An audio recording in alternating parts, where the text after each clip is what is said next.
दिनांक 2 जुलै 2024 रोजी सभागृहाने ठराव संमत करून सन्माननीय विरोधी पक्ष नेते श्री अंबादास दानवे यांचे सदस्यत्व तृतीय पावसाळी अधिवेशनात 5 दिवसांकरता निलंबित केले होते। तसेच सदर्भ निलंबनाच्या कालावधीत त्यांना विधिमंडळाच्या परिसरात येण्यास बंदी घालण्यात आली होती।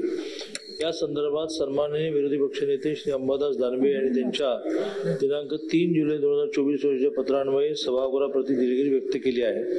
त्यांनी व्यक्त केलेली दिलगिरी विचारात घेता आता त्यांच्या निलंबनाचा कालावधी 5 दिवसांच्या ऐवजी 3 दिवस करण्यात यावा असा ठराव विधान परिषद करीत आहे। ठराव असा आहे की दिनांक 2 जुलै 2024 रोजी सभागृहाने ठराव संमत करून सन्माननीय विरोधी पक्षनेते श्री अंबादास दानवे यांचे सदस्यत्व तृतीय पावसाळी अधिवेशनात 5 दिवसाकरता निलंबित केले होते।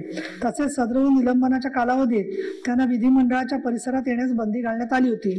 या संदर्भात सन्माननीय विरोधी पक्षनेते अंबादास दानवे यांनी त्यांच्या दिनांक 3 जुलै 2024 रोजीच्या पत्रान्वये सभागृहाप्रती दिलगिरी व्यक्त केली आहे। त्यांनी केलेली दिलगिरी विचारात घेता त्यांच्या निलंबनाचा कालावधी 5 दिवसांऐवजी 3 दिवस करण्यात यावा असा ठराव ही विधान परिषद करत आहे। मी आता सभागृहापुढे ठराव मतास टाकते। अनुकूल असतील त्यांनी होय म्हणावे। होयचे एकमत आहे, होयचे एकमत आहे। ठराव संमत झाला।